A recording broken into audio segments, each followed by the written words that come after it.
नमस्कार दोस्तों, स्वागत है आपका आज न्यूज लाइव 101 नॉन स्टॉप में, जहां मिलती है आपके काम की खास खबरें, मुख्य समाचार और देश दुनिया की जरूरी जानकारी, वो भी बिना रुके बिना थमे। तारीख है 17 मई 2025, दिन शनिवार। हिंदू पंचांग के अनुसार आज ज्येष्ठ मास की पंचमी तिथि, विक्रम संवत 2082। आज विश्व दूरसंचार और सूचना समाज दिवस, world telecommunication and information society day है, जो डिजिटल युग में हमारी कनेक्टिविटी और सूचना के महत्व को रेखांकित करता है। और हाँ, भारत पाक युद्ध के बाद रुकी IPL 2025 भी आज से फिर शुरू हो रही है। पहला मैच RCB बनाम KKR के बीच खेला जाएगा। खेल प्रेमियों के लिए खास दिन। तो चलिए अब बिना समय गवाए बढ़ते हैं आज के बड़े समाचार, अहम अपडेट्स और खास खबरों की ओर। देखिए आज का पहला मुख्य समाचार। भारत सरकार ने तुर्की की ग्राउंड हैंडलिंग कंपनी सेलेबी की सुरक्षा मंजूरी रद्द कर दी है। यह कंपनी देश के 9 प्रमुख हवाई अड्डों पर सेवाएं दे रही थी। अब इसके भारत में संचालन पर रोक लग गई है। तुर्की की सरकार और कंपनियों द्वारा पाकिस्तान के समर्थन को देखते हुए भारत ने यह कड़ा कदम उठाया है। नीरज चोपड़ा ने दोहा डायमंड लीग में 90.23 मीटर का भाला फेंककर अपना ऑल टाइम बेस्ट थ्रो किया। यह उपलब्धि हासिल करने वाले वह तीसरे एशियाई एथलीट बने हैं। इस प्रदर्शन के बाद नीरज चोपड़ा ओलंपिक की तैयारी में भी मजबूती से आगे बढ़ रहे हैं। ऑपरेशन सिंदूर की सफलता को विश्व स्तर पर पहुंचाने के लिए भारत के 30 सांसद अमेरिका, UK, कतर, UAE और दक्षिण अफ्रीका जाकर प्रेस कॉन्फ्रेंस करेंगे। इन सांसदों में शशि थरूर और असदुद्दीन ओवैसी जैसे नाम शामिल हो सकते हैं। गुजरात के भुज एयरबेस पर वायुसेना के अधिकारियों से मिले रक्षा मंत्री राजनाथ सिंह ने कहा कि ऑपरेशन सिंदूर खत्म नहीं हुआ है, यह सिर्फ ट्रेलर था। उन्होंने कहा कि भारत समय आने पर पूरी पिक्चर दुनिया को दिखाएगा। भारत सरकार ने चिनाब नदी पर बने सलाल और बगलीहार डैम की हर महीने फ्लशिंग शुरू करने की योजना बनाई है। इससे पाकिस्तान को पानी की आपूर्ति में गाद के कारण दिक्कत होगी। यह फैसला सिंधु जल संधि को निलंबित करने के बाद लिया गया है। रिजर्व बैंक ऑफ इंडिया के आंकड़ों के अनुसार भारत का विदेशी मुद्रा भंडार $690.61 अरब डॉलर तक पहुंच गया है। इसमें स्वर्ण भंडार, गोल्ड रिजर्व की वृद्धि का प्रमुख योगदान है। यह पिछले 2 सालों में सबसे बड़ा उछाल है। देश भर के 125 से अधिक व्यापारिक संगठनों ने तुर्की और अजरबैजान से व्यापार बंद करने का फैसला लिया है। व्यापारियों का कहना है कि देश पहले है, व्यापार बाद में। यह निर्णय तुर्की द्वारा पाकिस्तान को समर्थन देने के विरोध में लिया गया है। संयुक्त राष्ट्र की रिपोर्ट में कहा गया है कि भारत की अर्थव्यवस्था 2025 में 6.3% की दर से बढ़ेगी। हालांकि पहले 6.5% का अनुमान था, लेकिन वैश्विक अनिश्चितताओं के बावजूद भारत सबसे तेजी से बढ़ती अर्थव्यवस्था बना रहेगा। हांगकांग, सिंगापुर और थाईलैंड में कोविड-19 के मामलों में अचानक वृद्धि देखी जा रही है। हांगकांग में 31 नए मामले सामने आए, जबकि सिंगापुर में 28% की बढ़ोतरी हुई।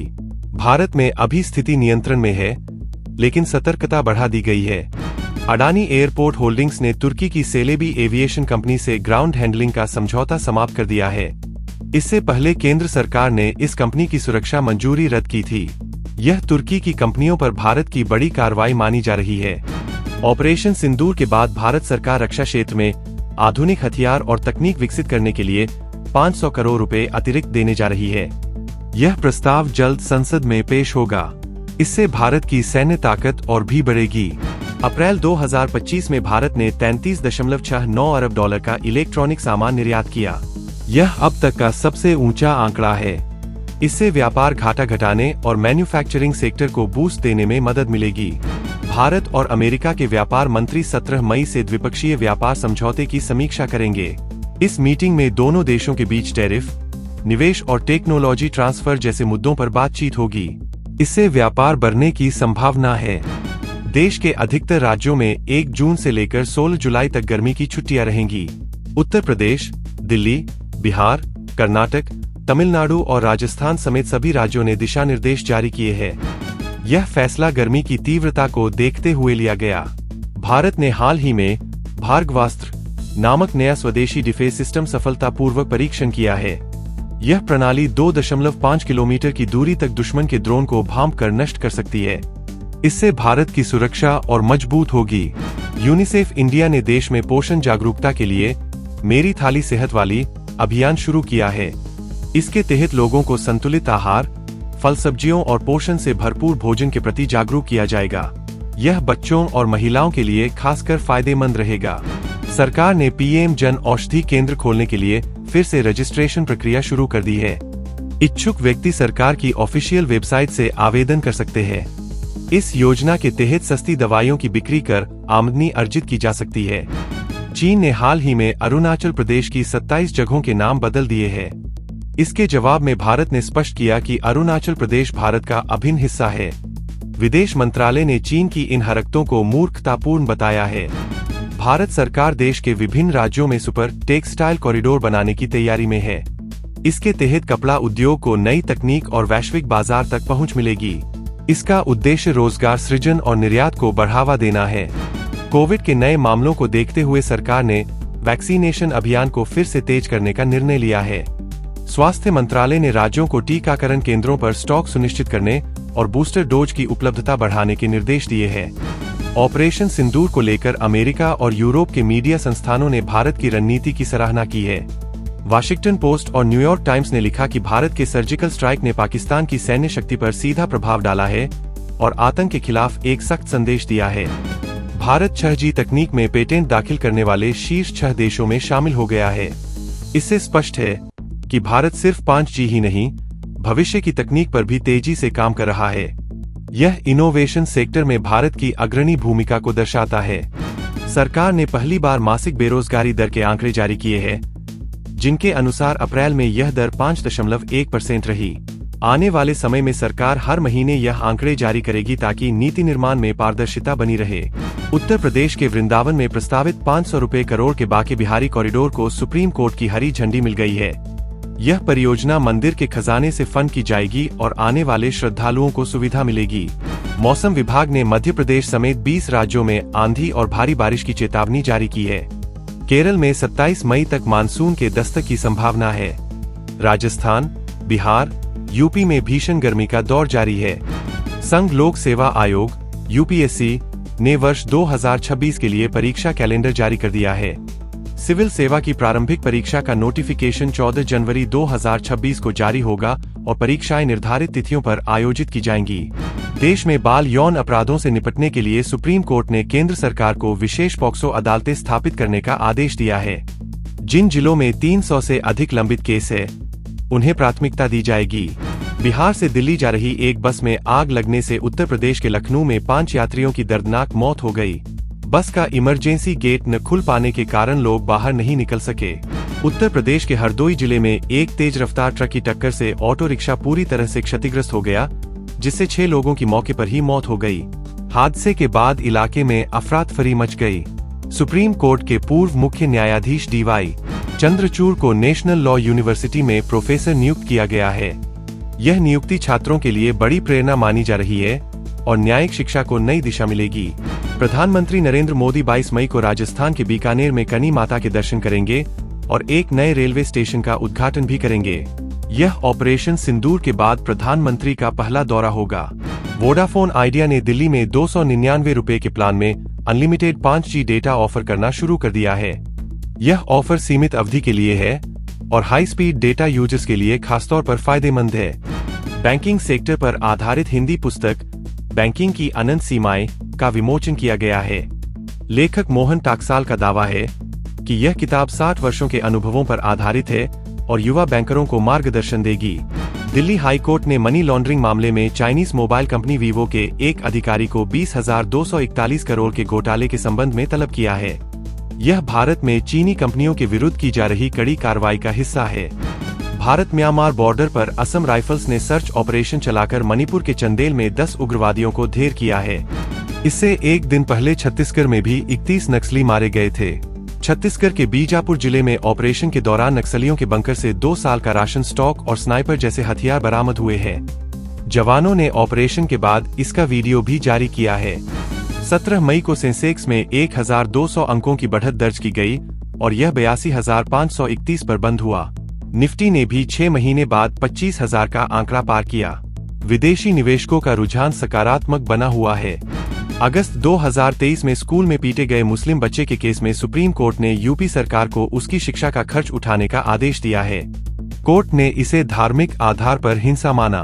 वोडाफोन आइडिया ने सुप्रीम कोर्ट से आग्रह किया है कि SGR ड्यूज पर लगाए गए 300 रुपए करोड़ के जुर्माने और ब्याज को माफ किया जाए।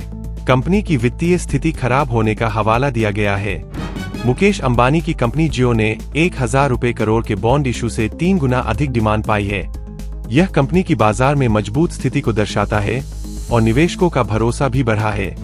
बीजापुर जिले के गुट्टा क्षेत्र में चलाए गए ऑपरेशन में सुरक्षा बलों ने 31 नक्सलियों को ढेर कर दिया।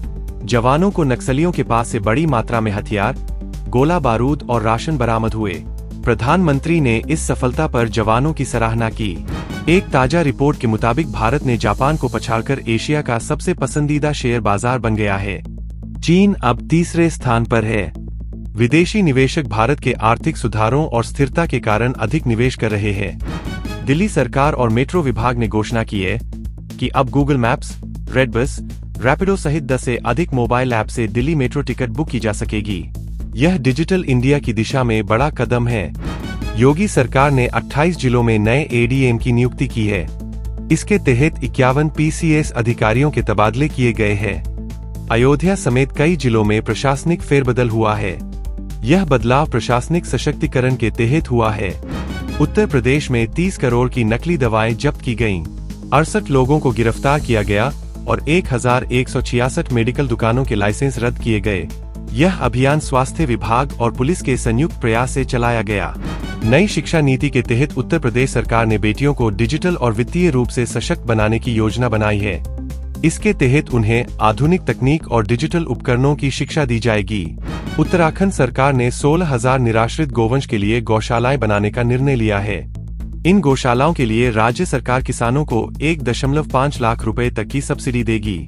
इससे पशुपालन को भी बढ़ावा मिलेगा। रेल मंत्रालय ने सिक्किम राज्य में एक विशेष रेलवे प्रोजेक्ट पर काम शुरू कर दिया है। इस प्रोजेक्ट में 45 किलोमीटर ट्रैक पर 14 सुरंगें और 22 पुल होंगे। यह भारत का पहला ऐसा रेलवे मार्ग होगा जो पूरी तरह भूमिगत स्टेशन से जुड़ा होगा। राष्ट्रपति द्रौपदी मुर्मू ने 58वां ज्ञानपीठ पुरस्कार स्वामी रामभद्राचार्य और गुलजार को प्रदान किया। यह सम्मान उनके साहित्यिक योगदान के लिए दिया गया है। कार्यक्रम विज्ञान भवन में आयोजित हुआ। भारतीय अंतरिक्ष अनुसंधान संगठन इसरो 18 मई को राइज़ेट 18 उपग्रह लॉन्च करेगा। यह भारत का 101वां उपग्रह होगा, जिसका उद्देश्य पृथ्वी का अवलोकन और निगरानी है। प्रक्षेपण श्रीहरिकोटा से किया जाएगा। इसरो और अन्य वैज्ञानिक संस्थानों के सहयोग से भारत पहली बार अंतर्राष्ट्रीय स्पेस स्टेशन ISS पर जैविक प्रयोग करेगा। इस मिशन का मकसद अंतरिक्ष में मानव जीवन की संभावनाओं की जांच करना है। बढ़ते डेंगू और मलेरिया के मामलों को देखते हुए केंद्रीय स्वास्थ्य मंत्रालय ने मानसून हेल्थ एडवाइजरी जारी की है। सभी राज्यों को अलर्ट किया गया है और अस्पतालों को तैयारी के निर्देश दिए गए हैं। मौसम विभाग ने चेतावनी दी है कि यूपी के 20 जिलों में लू चलने की संभावना है। तापमान 44 डिग्री से ऊपर चल रहा है। आगरा में लू से एक पर्यटक की मौत हो चुकी है। स्वास्थ्य विभाग ने सावधानी बरतने को कहा है। दिल्ली सरकार ने मानसून से पहले जलभराव और बाढ़ की स्थिति से निपटने के लिए 20 नई जल निकासी परियोजनाओं को मंजूरी दी है। साथ ही बाढ़ प्रभावित क्षेत्रों में कंट्रोल रूम भी सक्रिय किए गए हैं। अप्रैल 2025 में भारत का निर्यात 9% बढ़ा है। वहीं आयात में भी 19% की वृद्धि हुई है। इसके साथ ही व्यापार घाटा 26.42 अरब डॉलर पर पहुंच गया है। यह व्यापारिक गतिविधियों की मजबूती को दर्शाता है। रेल मंत्रालय ने दिव्यांग यात्रियों के लिए छूट फॉर्म में बदलाव किया है। अब मानसिक रूप से अक्षम की जगह बौद्धिक रूप से अक्षम शब्द का प्रयोग किया जाएगा। यह भाषा में संवेदनशीलता लाने का प्रयास है। छत्तीसगढ़ सरकार ने 7वें वेतनमान के तहत पेंशनर्स का महंगाई भत्ता बढ़ाकर 53% कर दिया है। यह बढ़ोतरी मई 2025 से लागू होगी। इससे हजारों कर्मचारियों को राहत मिलेगी। इसरो के प्रमुख वी नारायणन ने तिरुमाला मंदिर पहुंचकर आगामी मिशन PSLV-C61 के लिए आशीर्वाद मांगा। यह मिशन 18 मई की सुबह 5:59 लॉन्च होगा। वैज्ञानिकों ने इसे ऐतिहासिक मिशन बताया है। भारत ने हाल ही में स्वदेशी डिफेंस सिस्टम भार्गवास्त्र का सफल परीक्षण किया है। यह सिस्टम 2.5 किलोमीटर की दूरी तक दुश्मन ड्रोन को पहचान कर नष्ट कर सकता है। इसे थल, जल, नभ तीनों सेनाओं के लिए तैयार किया गया है।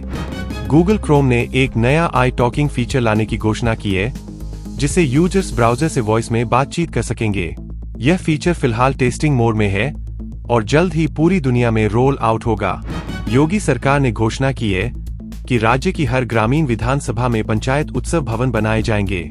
इस योजना के लिए 100 रुपए करोड़ का बजट स्वीकृत किया गया है। इन भवनों में ग्रामीणों को सांस्कृतिक और सामुदायिक गतिविधियों के लिए स्थान मिलेगा। खेलो इंडिया यूथ गेम्स 2025 में महाराष्ट्र ने ओवल चैंपियन का खिताब जीता है। हरियाणा दूसरे और राजस्थान तीसरे स्थान पर रहे। महाराष्ट्र ने विभिन्न खेलों में सर्वाधिक पदक जीतकर यह स्थान हासिल किया। दिल्ली कैबिनेट ने सार्वजनिक सुविधाओं के लिए 1400 रुपए करोड़ के मुख्यमंत्री विकास कोष को मंजूरी दी है। इस राशि से दिल्ली में सड़कों, नालियों, लाइटिंग और अन्य बुनियादी ढांचे का विकास किया जाएगा। पूर्व तेजस प्रोग्राम डायरेक्टर ने दावा किया है कि भारत जल्द ही लड़ाकू विमानों के निर्माण में आत्मनिर्भर बन जाएगा। हल और DRDO जैसे संस्थानों के सहयोग से अगले 5 वर्षों में भारत मित्र देशों को भी लड़ाकू विमान निर्यात करेगा। गुजरात ने PM सूर्य घर योजना में 34% योगदान देकर देश में पहला स्थान प्राप्त किया है। इस योजना के तहत सौर ऊर्जा के प्रयोग को बढ़ावा दिया जा रहा है। घरेलू छतों पर सोलर पैनल लगाने वालों को सब्सिडी भी दी जा रही है। दिल्ली के 5 प्रमुख बाजारों को कचरा मुक्त घोषित किया गया है। खुले में कचरा फेंकने पर भारी चालान किए जा रहे हैं। नगर निगम ने निगरानी टीम और कैमरे भी तैनात किए हैं। यह अभियान स्वच्छता के राष्ट्रीय मिशन के तहत चलाया जा रहा है। 10 वर्षों के लंबे इंतजार के बाद गुरुग्राम मेट्रो विस्तार का पहला चरण शुरू किया जा रहा है। टेंडर प्रक्रिया पूरी हो चुकी है। इस रूट से शहर के प्रमुख क्षेत्रों को जोड़ा जाएगा, जिससे यातायात पर दबाव कम होगा। अगर एप्पल कंपनी भारत में प्रोडक्शन बंद करती है, जैसा कि डोनाल्ड ट्रंप ने कहा, तो आईफोन की कीमतें भारत में 1.5 लाख रुपए तक जा सकती है। फिलहाल हर 5 में से 1 आईफोन भारत में बनता है। भारत से उत्पादन हटने पर भारी असर पड़ेगा। स्वास्थ्य विभाग और पुलिस की संयुक्त टीम ने प्रदेश भर में छापेमारी कर 68 नकली दवा विक्रेताओं को गिरफ्तार किया है। 30 करोड़ की नकली दवाएं जब्त हुईं। इससे पहले भी कई मेडिकल स्टोर के लाइसेंस रद्द किए जा चुके हैं। भारतीय रेलवे ने आम यात्रियों के लिए टिकट बुकिंग प्रक्रिया को आसान बनाने हेतु सॉफ्टवेयर में बदलाव किया है। सॉफ्टवेयर यूजर्स पर रोक और सर्वर स्लो जैसी समस्याएं अब नहीं आएंगी। टिकट अपग्रेडेशन का विकल्प भी अब प्रभावी रहेगा। उत्तराखंड सरकार ने नई प्रणाली शुरू की है, जिसमें रजिस्ट्री प्रक्रिया अब वीडियो कॉन्फ्रेंसिंग के जरिए होगी। इससे लोगों को बार बार कार्यालय जाने की जरूरत नहीं पड़ेगी। नया सिस्टम आधार प्रमाणीकरण आधारित होगा। झारखंड सरकार ने निर्णय लिया है कि सरकारी स्कूलों में आर्टिफिशियल इंटेलिजेंस और साइबर सिक्योरिटी पढ़ाई जाएगी। इसके लिए विशेष प्रशिक्षित शिक्षकों की नियुक्ति होगी और नई लैब्स भी बनाई जाएंगी। रांची की चार्टर्ड अकाउंटेंट और सोशल मीडिया इन्फ्लुएंसर साक्षी ने फोर्ब्स अंडर 30 एशिया लिस्ट में जगह बनाई है। वह लोगों को वित्तीय साक्षरता और इन्वेस्टमेंट की जानकारी देती है। उनका यह योगदान देश के लिए गौरव की बात है। हरियाणा सरकार ने राज्य के विभिन्न जिलों में 1262 नई सरकारी बसें चलाने का निर्णय लिया है। इन बसों के माध्यम से ग्रामीण और शहरी इलाकों को कनेक्ट किया जाएगा। परिवहन विभाग इसकी समीक्षा बैठक कर चुका है। सोपोर जिले में सेना ने ऑपरेशन के दौरान भारी मात्रा में हथियार और गोला बारूद बरामद किया है। इसमें AK-47, ग्रेनेड और अन्य अत्याधुनिक हथियार शामिल है। इससे पहले भी ऑपरेशन केलर में आतंकियों को ढेर किया गया था। प्रधानमंत्री नरेंद्र मोदी राजस्थान के बीकानेर दौरे पर 22 मई को आएंगे। इस दौरान वे 103 रेलवे स्टेशनों का वर्चुअली उद्घाटन करेंगे और पलाना में एक बड़ी जनसभा को संबोधित भी करेंगे। बिहार की नीतीश सरकार ने गया जिले का नाम बदलकर गया जी कर दिया है। यह निर्णय कैबिनेट बैठक में लिया गया। साथ ही जिले में वर्ल्ड क्लास रेलवे स्टेशन और पर्यटन सुविधाओं को विकसित किया जाएगा। नीतीश सरकार ने महंगाई भत्ते में 2% की वृद्धि की है। पहले यह 53% था, अब 55% हो गया है। इस फैसले से लाखों सरकारी कर्मचारियों और पेंशनरों को राहत मिलेगी। आदेश लागू हो चुका है। मुख्यमंत्री स्वरोजगार योजना 2.0 के तहत महिलाओं को 5,000 रुपए तक की सहायता मिलेगी। राज्य सरकार का लक्ष्य 500 महिलाओं को स्थानीय रोजगार देना है। योजना को कैबिनेट से मंजूरी मिल चुकी है। राज्य सरकार ने रायपुर शहर में नया स्काई वॉक बनाने के लिए 37 रुपए करोड़ स्वीकृत किए हैं। यह स्काई वॉक शहर की ट्रैफिक समस्या को हल करेगा और पैदल यात्रियों को बेहतर सुविधा देगा। मधेपुरा जिले के गयाजी में 34 रुपए करोड़ की लागत से बना मॉडल अस्पताल उद्घाटन के लिए तैयार है।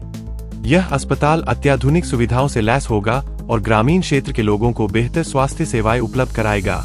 इस प्रोजेक्ट को मुख्यमंत्री नीतीश कुमार की प्राथमिकता योजना में शामिल किया गया था।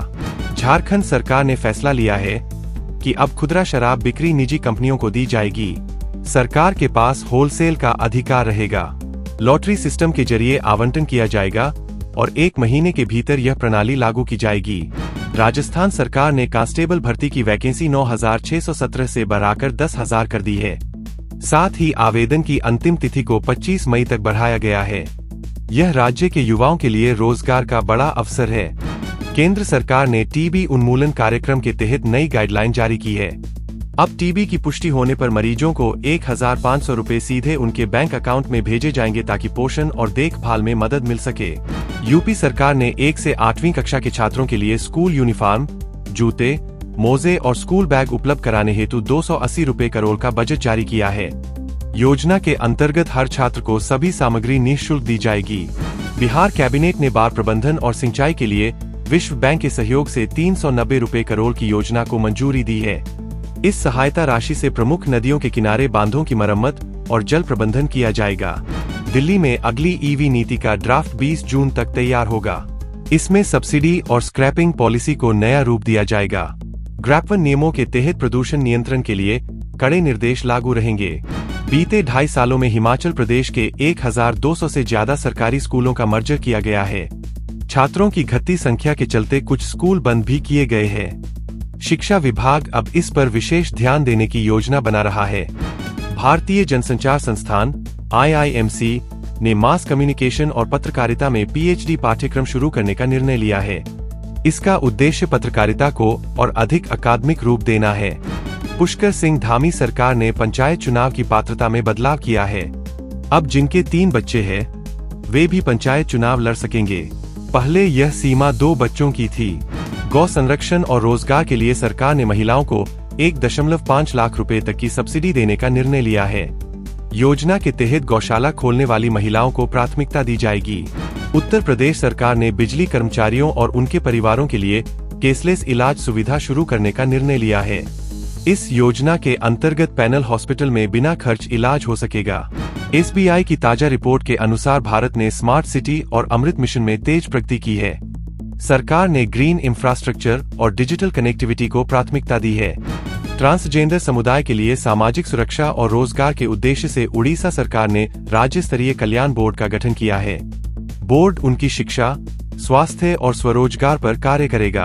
प्रदेश की सभी ग्रामीण विधानसभाओं में पंचायत उत्सव भवन बनाए जाएंगे। इन भवनों में सांस्कृतिक और सामाजिक कार्यक्रमों का आयोजन किया जाएगा। इस योजना के लिए 100 रुपए करोड़ का बजट रखा गया है। एनर्जी, आय, टेक्नोलॉजी और डिफेंस सेक्टर में अमेरिका और UAE के बीच 17 लाख रुपए करोड़ की साझेदारी डील साइन की गई है। अमेरिकी राष्ट्रपति डोनाल्ड ट्रंप ने इस डील को नौकरियों के लिए फायदेमंद बताया। हल और DRDO के सहयोग से भारत खुद के लड़ाकू विमान बनाकर मित्र देशों को निर्यात करेगा। आत्मनिर्भर भारत अभियान के तहत सरकार ने यह नई योजना तैयार की है। नई शिक्षा नीति के अंतर्गत यूपी सरकार बेटियों को डिजिटल और वित्तीय रूप से सशक्त बनाने की योजना चला रही है। इस कार्यक्रम से छात्राओं को तकनीकी शिक्षा दी जाएगी। वाणिज्य मंत्रालय की रिपोर्ट के अनुसार अप्रैल 2025 में भारत का निर्यात 9% बढ़कर $41.68 अरब डॉलर पर पहुंच गया है। इसी अवधि में आयात में 19% की वृद्धि देखी गई है।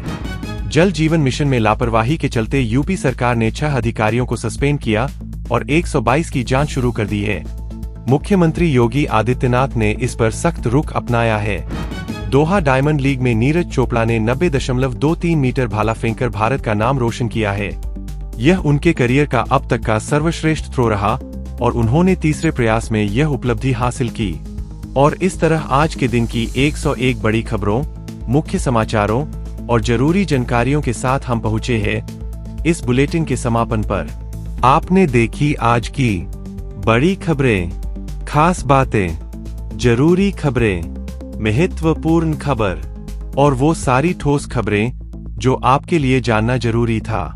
आज की चर्चा में रहे ऑपरेशन सिंदूर पर केंद्र का बड़ा बयान, नीरज चोपड़ा की ऐतिहासिक जीत, भारत पाक तनाव के बीच नई रणनीति, डिफेंस, मौसम, मार्केट और पॉलिटिक्स के महत्वपूर्ण अपडेट, साथ ही देश के कोने कोने से विशेष खबरें, मुख्य खबरें और जरूरी बातचीत। अगर आपने अभी तक हमें सब्सक्राइब नहीं किया तो जरूर करें ताकि देश और दुनिया की हर ठोस खबर आप तक सबसे पहले पहुंचे। हम फिर मिलेंगे कल नई सुबह के साथ आज न्यूज लाइव 101 नॉन स्टॉप में। तब तक के लिए दीजिए अनुमति।